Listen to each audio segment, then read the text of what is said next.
Esse trabalho tem como principal objetivo discutir sobre a democracia e refletir sobre dois princípios fundamentais, o da maioria e o da pluralidade.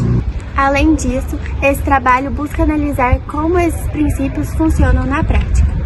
Ao longo dessa apresentação será mostrado que a democracia não é somente o voto da maioria, mas também é necessário garantir espaço, respeito e participação das minorias, destacando a importância do equilíbrio entre decisão coletiva, justiça e inclusão social.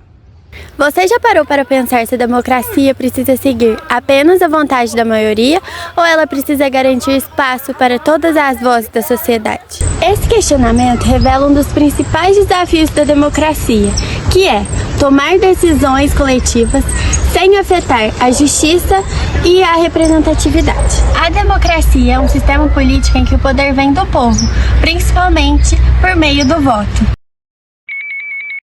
sendo exercido pelo próprio povo, por meio de seus representantes e voltado a atender aos interesses da sociedade.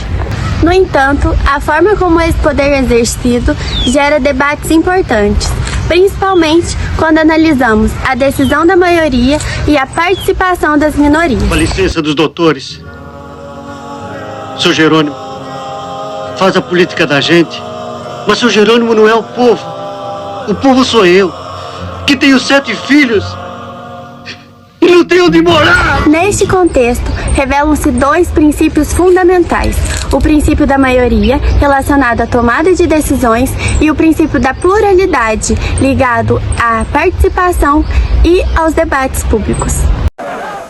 Hoje ele é o presidente interino da República, que deu posse ao novo ministério depois de receber o poder no Legislativo. José Sarney assume a vice-presidência da República e passa a ser automaticamente o presidente interino do Brasil. Prometo manter, defender e cumprir a Constituição, observar as leis, promover o bem geral e sustentar a união, a integridade e a independência do Brasil.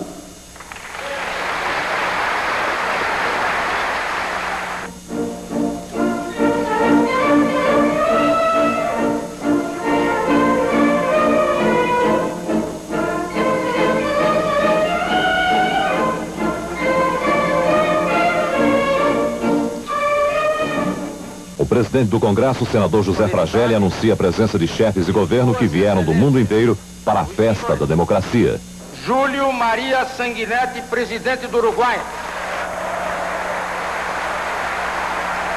Daniel Ortega Saavedra, presidente da Nicarágua. Mário Soares, primeiro-ministro de Portugal. O presidente José Sarney se retira então para o Palácio do Planalto, onde vai dar posse ao ministério. Quando desce a rampa, encontra o povo que festeja. O presidente da Câmara, deputado Ulisses Guimarães, não precisou de automóvel. Foi carregado pelo povo. A caminho do Planalto, a maioria foi a pé. Alguns preferiram o estilo gaúcho. Teve até o ciclista. Coitado. Conseguiu subir a rampa, mas não entrou na festa. A segurança desceu a rampa com ele. Lá dentro, o presidente José Sarney dava posse aos 27 ministros que vão formar o governo da nova república.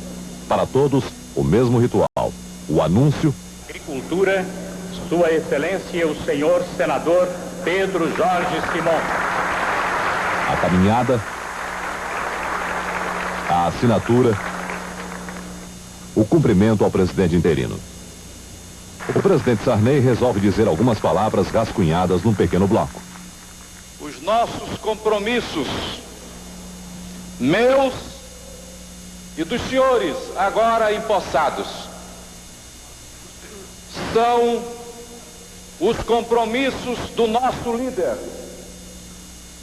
do nosso comandante, do nosso grande estadista, e a bandeira que reúne neste instante o país e as nossas vontades, que é a bandeira que se chama Tancredo de Almeida Neves.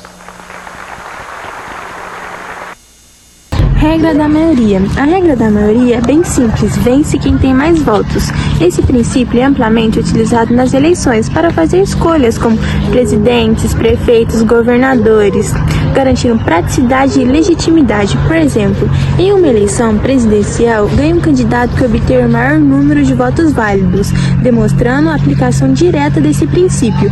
Mas será que decidir apenas pelos números é sempre justo? Um dos principais problemas da regra da maioria é o risco da chamada tirania da maioria. Isso acontece quando a maioria pode impor suas decisões, deixando de considerar os direitos da minoria. Um exemplo disso é quando a política pública deixa de atender a minoria para priorizar a maioria. Isso demonstra que a democracia não pode se limitar apenas nas contagens de votos.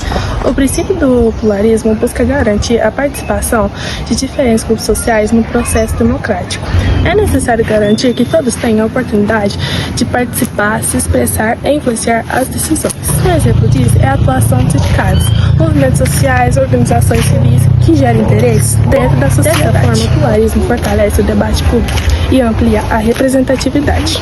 Na prática, em um país como o Brasil, esses dois princípios não funcionam de forma separada, mas de maneira complementar. A maioria é utilizada para a tomada de decisões, enquanto a pluralidade é formada por debates, participação e construção de decisões. Por exemplo, as eleições seguem a regra da maioria, mas a Constituição Federal garante direitos fundamentais e protege as minorias contra possíveis abusos. Assim, a democracia é formada pela combinação desses dois elementos. Para entender esse tema na prática, foi realizada uma entrevista com um cidadão local. Alex, você acredita que as minorias são respeitadas num país como o Brasil? Eu acredito que o Brasil tem evoluído bastante quanto ao respeito e quanto à desigualdade, mas ainda tem muito para aprender, muito a evoluir para atingir a harmonia na sociedade. Alex, você acredita que a maioria sempre deve decidir tudo? Eu acho que a maioria não deve sempre decidir tudo. Uma sociedade democrática, ela exige o respeito e a opinião de todos, né? Então a gente tem sempre que respeitar a opinião dos nossos desiguais e respeitar eles nas medidas das desigualdades deles, né? Democracia não é uma palavra.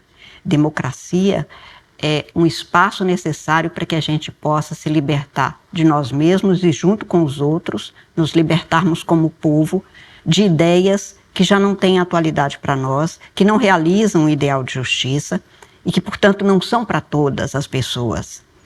E não levamos isso porque a minha geração viveu sob o impacto de uma ditadura.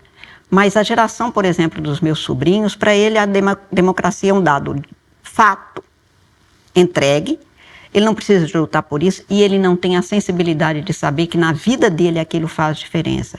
O que eu quero sempre contar é para cada jovem brasileiro, para cada adolescente, para não dizer já desde a infância, que isso tem a ver com a vida dele, mas a vida concreta. As respostas mostram a importância do pluralismo na sociedade. Diante do que foi apresentado, é possível compreender que a democracia não depende apenas da vontade da maioria. Embora esse princípio seja essencial para a tomada de decisões, ele precisa ser equilibrado para garantir a participação e proteção das minorias. Por isso, os princípios da maioria e da pluralidade não são opostos, mas complementares dentro do sistema democrático. Assim, uma democracia efetiva é aquela que consegue conciliar decisão, participação e justiça social. Democracia não é apenas decidir, é também garantir voz, inclusão e participação.